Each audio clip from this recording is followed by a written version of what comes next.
আসসালামু আলাইকুম রহমতুল্লাহ। কয় পাপ কোনো দিন সাফা থাকে না, সে টুডে অ্যান্ড টুমোরো ওটা ফ্লাস্ট হয়ে যায়, তবে ফ্লাশ হয়ে যায়, অথবা ওটা প্রকাশিত হয়ে যায়। তো এরকম অনেকে আপনারা জানেন যে জাতীয় নাগরিক পার্টিকে সকলে কিংস পার্টি বলে।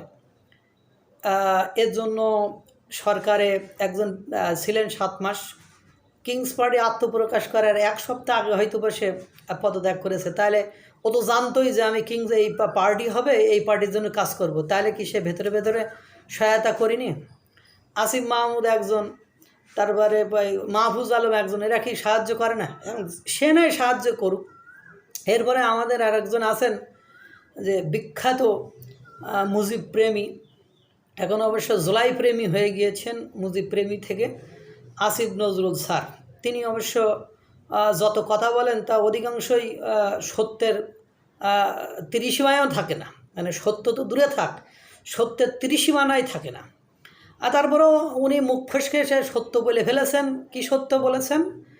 যে বলছে যে জুলাই আন্দোলনের মাধ্যমে বাবারা তোমরা একটা নতুন বাংলাদেশ উপহার দিয়েছ, তোমাদের এই নেতৃত্ব আরও 5-7 বছর থেকে আরও এই নেতৃত্বের অধীনে আরও 5-7 বছর আমরা থেকে দেশকে একটা গঠন করতে চাই।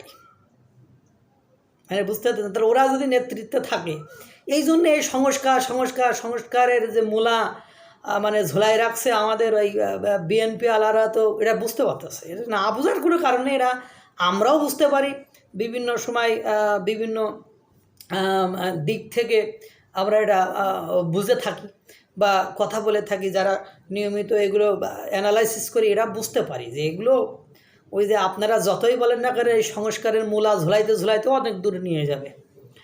এবং মানে উনি তো এক এক সময় এক এক খব দেখেন। উনি এক সময় স্বপ্ন দেখতেন, আল্লাহ আমি যদি কোনো সময় একটু সরকারের দায়িত্ব পেতাম, রাত দিন সমান করে কাজ করতাম। কিন্তু দুর্ভাগ্য হলো সত্য যে উনি 7 মাসের দৃশ্য তো একটা বাংলাদেশের মানুষের জন্য উপকারী কাজ করতে পারেননি।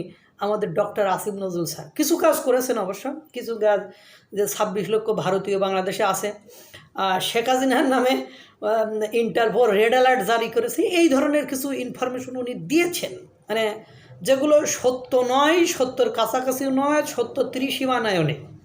উনি এ কথাগুলো বলেন। আর উনি মানে কী যে করেছেন, উনি আমার যা মনে হয় ওনার কাছে জিজ্ঞাসা করলে উনি বলতেও পারবেন। এবং উনি যতবার মিডিয়ার সামনে আসেন ততবারই একটা না একটা বিতর্কের জন্ম দিয়ে যান। যেমন গতকালকে এসেছেন বিএনপির তো মাথায় বাস, কারণ হলো বিএনপি নির্বাচন করতেছে, আর উনি নতুন করে আশা ব্যক্ত করতেছে যে 71-এর পরেও হয়নি, 90-এর পরেও হয়নি, 24-এর পরে তোমাদের নেতৃত্বে দেশে এসেছে এবং তোমাদের নেতৃত্বে আমরা আগামী 5-10 বছর থেকে দেশকে গঠন করতে চাই।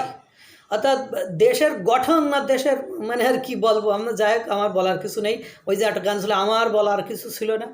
দেশের যে কি হবে আমি আমার কল্পনার অতীত বা কল্পনার বাইরে। আমরা সব বাংলাদেশের বিএনপি পন্থীরা বা অন্যরা যেটা ভাবছে যে ডিসেম্বরে নির্বাচন দেবে, কিন্তু কালকে আসিফ নজরুল স্যারের বক্তব্য অনুযায়ী ডিসেম্বর কেন, আর ডিসেম্বরে কীভাবে নির্বাচন দেয়? যে নতুন যে জাতীয় নাগরিক পার্টি আসছে, এদের এখনও নিবন্ধনই তো হয়নি।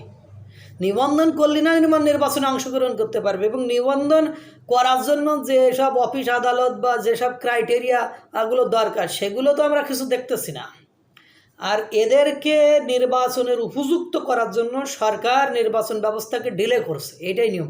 কিন্তু আসিফ নজরুল স্যার তো বলেই দিয়েছেন, এর আগে তো আমাদের প্রধান উপদেষ্টা বিভিন্ন সাক্ষাৎকারে উনি বলেই দিয়েছেন ছাত্ররা দল করতে চায় না, আমি বলেছি তোমরা কেন পারবা না, তোমাদের তো লোকে চেনে। তার মানে উনার এরা যে কিংস পার্টি, এটা তো ডক্টর মোহাম্মদ ইউনূস উনি বললেন।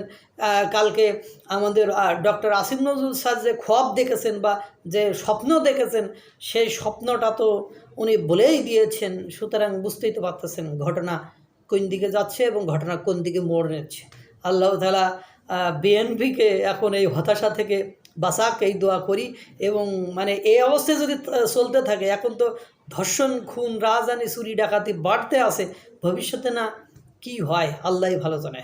আল্লাহ তাআলা সকলকে ভালো রাখুক, সুস্থ রাখুক। আসসালামু আলাইকুম ওয়া রাহমাতুল্লাহ।